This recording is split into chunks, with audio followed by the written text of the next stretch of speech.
Now, I've owned a lot of cherry whips in my day. A dented up blue Integra without fifth gear that someone put out of its misery when they T-boned me. Or the I didn't know it was common passenger side entry Hondas. A Prelude and a Civic. I think I get an award for that. Then there was the 64 C10 you couldn't park on an incline or come to a reasonable stopping distance in. My precious, the 84 Ford Bronco. With the help of a thirsty Windsor and the rear main seal, I ran that one dry on a 4-hour trip to St. Louis, and my dad scraped up money for the rebuild. This is about the only one I get nostalgic for. And whatever a two-door Oldsmobile is that had a quad 4 in it, there was an Expedition that rear-ended me and did it a favor. Was it the Calais, Cialis? I don't remember. Then the rusty but surprisingly reliable first car in the 74 Le Mans, which probably was my lowest mile car ever at 60,000. And there was a GTI with a bent steering system. Don't know exactly where it was bent in there, but couldn't keep a straight line on the highway. That was tough not killing myself. Then a Nissan Frontier. I did the rear ending this time. And then I put myself in a radiator, condenser, and a hood. And I think I replaced the brakes on it a few times. Hated every minute of it. Then after 50,000 miles after the accident, it developed a cracked head. So God rest its soul. And let's see, I think there was a Nissan, whatever they called the pickup between the Datsun and the Frontier. That one was kind of jacked up. Last time I saw it was in Florida, sitting in a yard. It lost a gear and never found it again. All these ultimate driving machines either went to the junkyard or were totaled from a minor fender bender, and none of them had AC for more than 6 months, if they had it at all. In fact, the newest car I've ever owned was the 2003 CR-V, which the dealership gave me sympathy. Gave me $500 for it when I bought the Ascent in this review earlier, like last month. It had that 1420 error code when I left it. It's quite possible when it arrives to its new home, the transmission in it will give new life to a third equally shitty CR-V. There's a lot of things I hate, like car payments, the dealership experience, luxury cars, Toyotathon, people who can't park their Tahoes at Costco. The normal shit. But the time had come, and even though I'd rather run my head through a meat grinder and drink dumpster sludge, I have a family now, and I figured it was time for the trip to the dealership. Well, I wanted a few things like all-wheel drive, a third row, a minivan that I can trick myself into thinking is not a minivan, a factory warranty for a change, to be wooed with the 0% APR, and a complete waste of at least 7 hours of my life. Now at this point, I'm not really interested in what anyone thinks I should have bought, because that's not really an option anymore. But I arrived at a 2021 Subaru Ascent, after considering a Toyota 4Runner, Highlander, Honda Pilot, and briefly a Tacoma. Now my starting point for research was a Car and Driver article ranking 2021 models of third row SUVs. So I'm aware of every SUV, jacked up minivan on that list. I have a bias against GM and Dodge, rational or not. I had a very hard limit of $40,000, needed an achievable gas mileage north of 20 miles a gallon, which is what my CR-V had, but also wanted a bigger vehicle. I had been leaning Subaru after spending a lot of time in a friend's mid-aughts Forester, and I liked that a lot. But this is Subaru's biggest SUV, so we went to the dealership. I think we test drove the touring option, which is like their version of a little bit of crack they let you try. And it was a real nice one. The interior had claimed the lives of at least 8 cows, had a big moonroof, an amazing Harman Kardon stereo. I was in there looking for something about 38,000, and those were like 47. So absolutely not.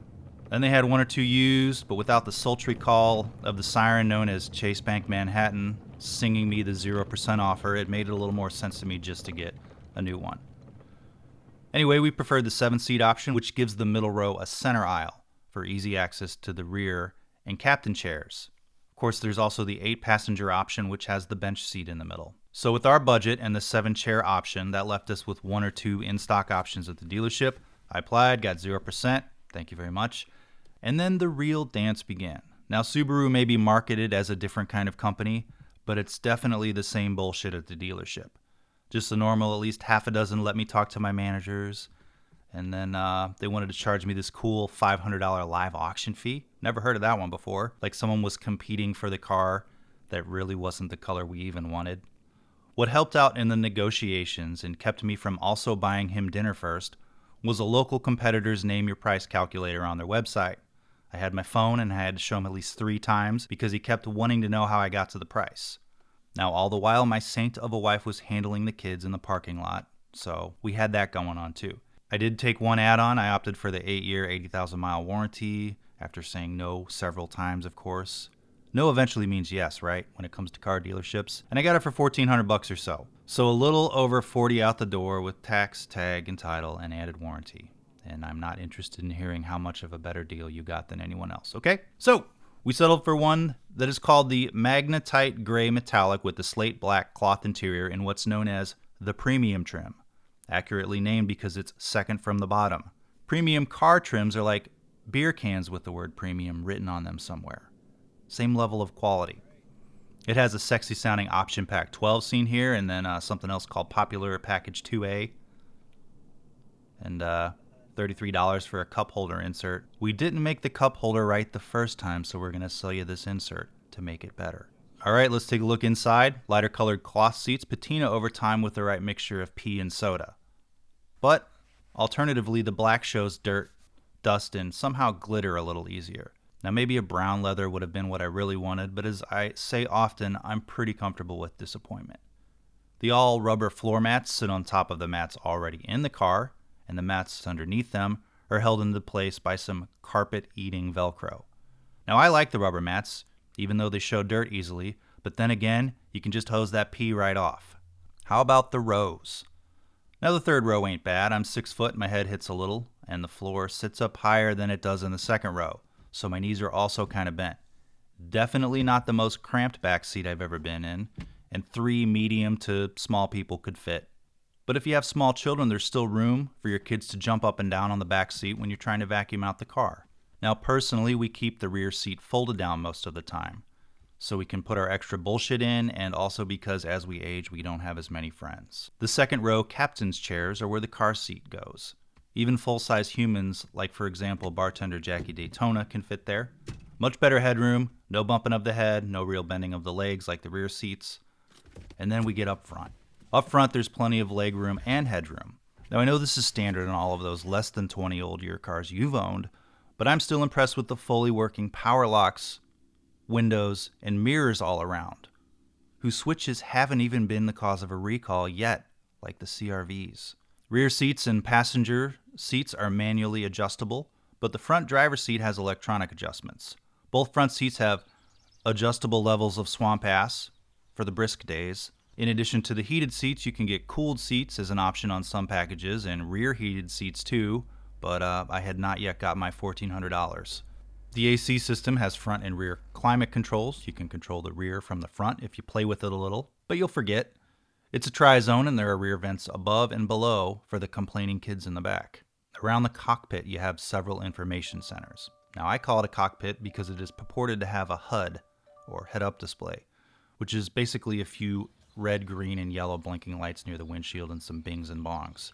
If this is my cockpit, then I must be the captain. Then there's a center screen, which is gas mileage and temperature and shit. You can scroll through it and see the various things there. Then there's a screen by the speedometer and tachometer. You got your tire pressure, also some other bullshit.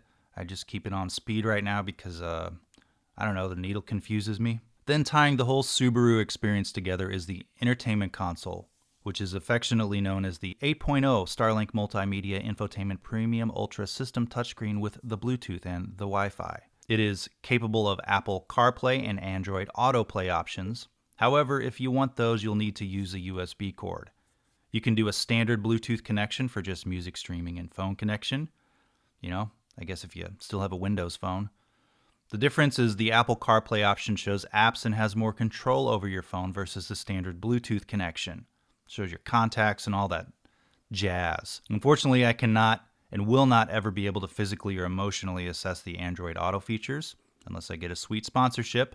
Now, if I ever say I love Android, you'll know they got to me or have kidnapped my children. They have them stored in a server room somewhere.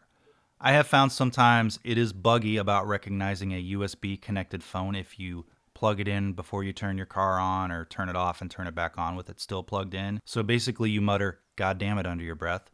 Plug and unplug if it doesn't work right away. Now apparently there is an 8.0 Starlink with navigation, which means you have maps built into the head unit, but that's an optional package I did not know about and probably couldn't afford anyway. Otherwise you'll use the GPS on your phone, or if you pay for the Starlink Security Plus, There's a really slow and shitty Magellan GPS app that's technically on your phone, contained within the Starlink app, meaning an app inside of an app. So you're using your phone's data for GPS anyway for an app that's somehow shittier than Apple Maps. Now, in order to get the most out of your infotainment center, I found you need to download the Starlink app, the My Subaru app, and another Harman app, for a total of 3 apps. A 1, a 2, a 3. Now, why it just doesn't take one, or your car just can't download that bullshit via your home Wi-Fi into the head unit? Well, that's all part of the Subaru Love campaign. Specifically, the part of the contract regarding their love of your metadata, which is after the arbiter clause you sign, I think. You sign like 50 documents. Now, if you upgraded the Starlink Security Plus for $74 a year, you can remote start your car and unlock your car from the phone by entering a PIN and waiting about 20 seconds, and then getting an email alert after it's been done. Thank you. Of course, it's no surprise that you don't have the remote start app feature included standard with the basic Starlink included for 3 years. You got to upgrade. So there's that. Now, jokes aside, I wish Apple CarPlay was Wi-Fi capable, but even then, it's really awesome. It's integrated apps and voice reading of the texts and responses to your texts. It's actually pretty easy to navigate the infotainment center in your Apple Play. Now, it's a shame that Subaru makes you download those other apps and then pay to unlock features your car technically already has. But the good thing is it's also part of the love promise. I mean, with the upgrade, you get emergency services and other stuff too for the Starlink. But you're going to kind of need to look up and compare Subaru's Starlink stuff because I can't stand to talk about it any longer. Okay, just one other pet peeve. The Starlink is an app that needs to have your location's services set to always on, or it'll bug you about it. Come on, man, I thought we were past that. Location services set to always on is a big pet peeve of mine. If you're going to always spy on me, I need to find out years later in a class action lawsuit and not have that little location icon always on, okay?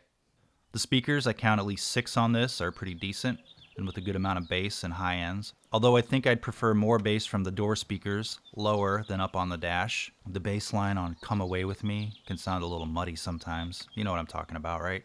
For a stock system though, it's pretty good. I've been a serious subscriber for years and I like the full readout of the songs and the album info. Out back, you'll have a power lift gate with memory, meaning you can set the height if you open it in cramped quarters. Otherwise, just live with the dents and the scrapes that you get. The gate is openable via the keyless remote. I haven't had a push-button car before, but I love it. You can keep the fob in your pocket and press to turn on the car when you're sitting in it. Fold on the brake if you want to turn it on, of course.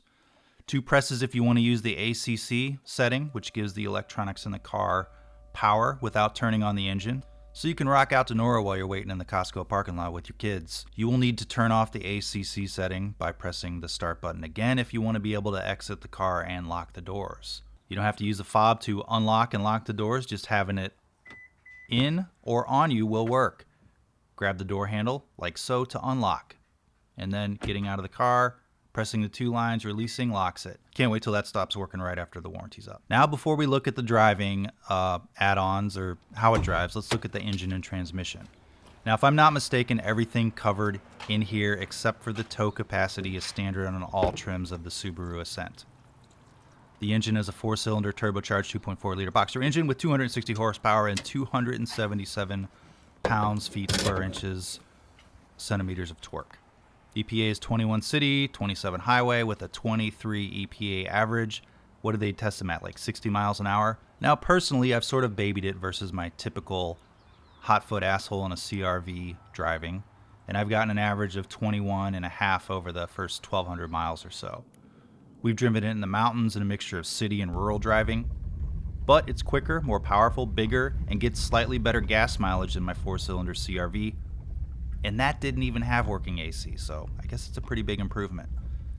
The engine compartment is surprisingly uncluttered. Now, maybe the extra plastic found in a lot of cars would cover up what can only be described as the engine puttering. Maybe it's trademarked. I don't find the engine noise to be too loud inside the cabin when driving, with the kids asking questions over the sound of the radio. It's rated at 5,000 pounds of towing capacity, and I plan on buying the hitch. It's, basically the reason I made this video is so for the ad revenue, I can buy the nearly $400 worth of parts for my rusty Lowe's trailer that I have. The transmission is a CVT. Now, I think there was a recall in the 2019 that had a bad wiring harness that made the CVT go bad. But in the CVT, if you accelerate like an old man in his Lincoln, it's possible for you to not feel any of the fake shifting that Subaru puts on it. If you goose it, or hit the pedal, or stomp it to pass someone, you'll feel the simulated downshift bumps. I have noticed they are a little jerky sometimes during city driving or passing. I feel like they could have been better programmed maybe. You can do manual shifting from the steering wheel if you'd like and put it in manual mode on the shifter down there. I really am not interested in that except when descending a mountain and sparing the brakes. Now, since I've driven shitty underpowered cars for years, there's plenty of, sorry to use this word, pep, like a spring in its step, good boy. Now, all of this talking leads us to the safety and auto driving features. Now, of course, Subarus, most of them are all-wheel drive. I think there's the BRZ that was two-wheel drive. And then there's also the X mode, which is for especially treacherous conditions that can be enabled under 20 miles per hour. I haven't taken it mudding yet, so I haven't found it necessary. Even on the snow and mud driving I didn't enable X mode and had the standard all-wheel drive with traction control handling, everything, and it was pretty excellent. Very little slippage and everything felt pretty natural. And this was an uphill mountain trail on Palomar Mountain called Nate Harrison grade, if you're familiar with Southern California off-road trails. Lower on the mountain, it was, dry, but as the higher I got it, the rain and then the snow started. Even with the incline uphill with the stock tires and basically mud and slush grooves, it handled the very windy mountain road just fine. It was a little nerve-wracking for me because I hadn't driven in the snow in a few years, let alone out in the wilderness with no one around. And there were some big drop-offs, but, fortunately for you, I made it out alive and I made this video. Now for the auto driving features involving the eyesight system. 2 cameras up here. I will not be going into the tech specs and what auto driving does and what it doesn't, like what the manufacturer says it's not supposed to do. I'm just going to give my real-world experience with it. I want to communicate what I learned and the limitations of the system during actual use. Maybe there's some features I don't even know about, and you can explain those to me in the comments about how I really don't know the full system, so I should really take down the video. And then how that system relates to my poor driving skills.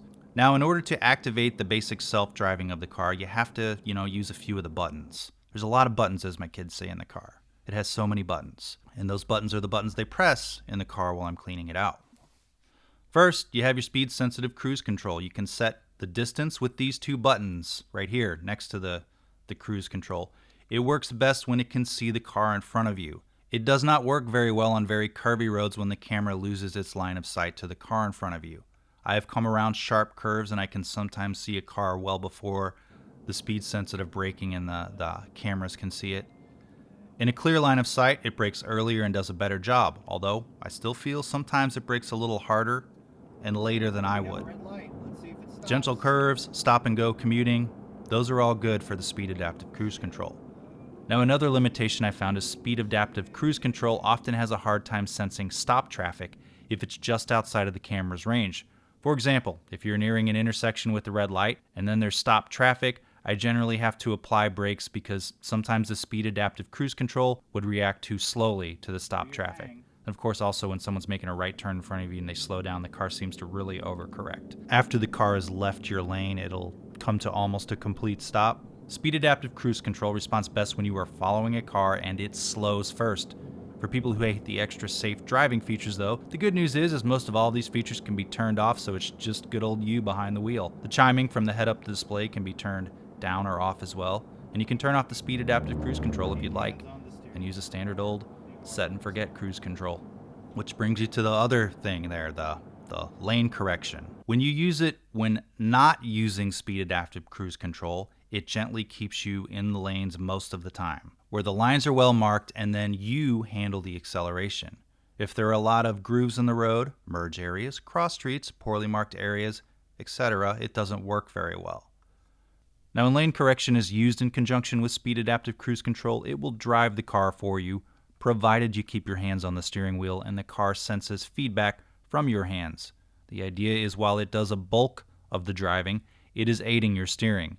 If it doesn't sense you helping it steer or keep it centered, even though it is, of course, doing the bulk of the centering in the lane, it will tell you to keep your hands on the wheel. I guess it's making sure you're alert. Again, the limitations are curvy roads, merge lanes, anything where there isn't a good line of sight to the car in front of you, or nice lines on either side. Sometimes it works well when those things aren't met, but sometimes it doesn't. It is very good in traffic and straighter areas. Curvier roads or areas with interchanges it doesn't work well and will either not correct quick enough or will have lots of momentary disabling of eyesight. I know I've repeated this several times, but it's good to know. Now, sometimes if I don't respond with turning my wipers on quick enough, if it rains or the windshield gets dirty, it will disable eyesight until the area in front of the cameras on the windshield is clear. So to reiterate, again, the self-driving aspect of it is fully activated when using lane correction in conjunction with speed adaptive cruise control, and has a driving quality that is best described as a white-haired person in driver's ed. Now, with my still kind of accurate jokes aside, the cruise control and lane correction and a combination or solo use of either one work well on predictable drives and stop-and-go commutes. They have their place but are not replacements for the shitty person behind the wheel. One of the things, a backup camera. I love the alerts, the field of view, and even the emergency braking kept me from backing into a dirt incline once. All right, we're going to wrap it up. Do I like the car? Yes. The dealership experience and the reluctance of the dealership to give me a slightly better price was frustrating. I had a budget I told them I wanted to be in, and it took me an hour of haggling to meet me within my reasonable accommodations. I had researched my payments and was told online that it was acceptable on Subaru's website and a dealer website beforehand of a competitor. I know it's not a good comparison coming from a 15-year-old CRV to this one, but I do drive newer cars occasionally for rentals or when I steal one. As far as the looks, they're a little bland. It's not ugly, but there are better looking SUVs in the class. And this is coming from a guy who kind of likes the look of the Outbacks and the Forester. I don't know, maybe hood shape. There's something with the hood shape or the front end that could have been done a little bit nicer. The hood is also a little high, and getting used to it is, pulling into parking spaces tougher than the CRV. The all-wheel drive is much better than my old CRV, though. There were some pretty tricky uphill curves with the deep mud and snow that the all-wheel drive felt natural and confident in. Kind of why I went for the Subaru was the all-wheel drive. That was the big thing. There were times where I had to creep to a crawl around a corner and even starting back up with slimy traction uphill and lots of mud. It was surprisingly easy. For the hardcore off-roaders there, these are not the worst parts of the trail. I was not filming during those, so in case anyone's like, well, these aren't that bad. This is a well-graded road for the most part, except for the very top of the trail. There's obviously not ground clearance for rock climbing, but for mountain trails in bad weather and rough terrain, it's exactly what I'm looking for, without growing to a truck or a full-size SUV. The self-driving features, I feel, need some work in the earlier braking department and lane recognition, but work very well during predictable stop-and-go traffic, long, moderately straight road trips, and similar driving conditions. Now, I would personally like a little better hand-on-wheel sensing. The wheel is supposed to sense feedback to recognize your hands are there, and I swear I'm giving it feedback, and sometimes it gives me the error. My hands are on the steering wheel, fucker. The steering is very precise, and the car handles curves nicely. It is kind of a car, and it drives like one. The CVT is a little flaky sometimes, but the turbo comes in handy when you need extra power, even if it isn't a screamer off the line. I don't feel the vehicle is underpowered at all, and the fact that you can use 87 octane in the turbo to save money in Southern California is a pretty big deal. In fact, I remember right before the pandemic, the governor put together a committee to find out why gas prices here have a strange surcharge per gallon, or surcharges that make them 30 cents higher than other states. I'm sure right now they're all trying to find the guy who did this as I speak this. Hopefully they find out real soon. The seat and interior is a little utilitarian, but it doesn't feel too cheap or too bland. The seat fabric is nice, and fluids currently ball up on them. Is that a Scotch Guard? Does that still exist? Did I miss a class action? The dealership wanted to add another seat coating thing, and I said, no. Putting the price in context, the $38,000 sticker price with all-wheel drive and the safety features and self-driving features is pretty nice. I couldn't find a Palisade or a Telluride under $45,000 to test drive in the area, and the only good financing within my price range, and when we were looking, was the Honda Pilot and the Toyota Highlander Hybrid with 0%. Although the Highlander Hybrid and an all-wheel drive was a little hard to find under $40,000. Oh, another thing to bring up, the steering responsive LED headlights that move as you turn. Those are pretty cool. They have auto brightness at night that senses oncoming traffic and turns your brights off. You can turn this feature on or off if you want. I found it isn't great for sensing short distances, like say a car coming around a curve or just over the top of the hill. Now, if it has plenty of time to see the car, it works pretty well. So, sorry I don't have any footage of them. You'll just have to trust me on that. Now you may have noticed by now Subaru loves your metadata as much as they love you, and I would prefer they lay off the apps and offer better app integration for the infotainment unit. There shouldn't be 2 Subaru apps and a Harman app on the phone to get it all to work well.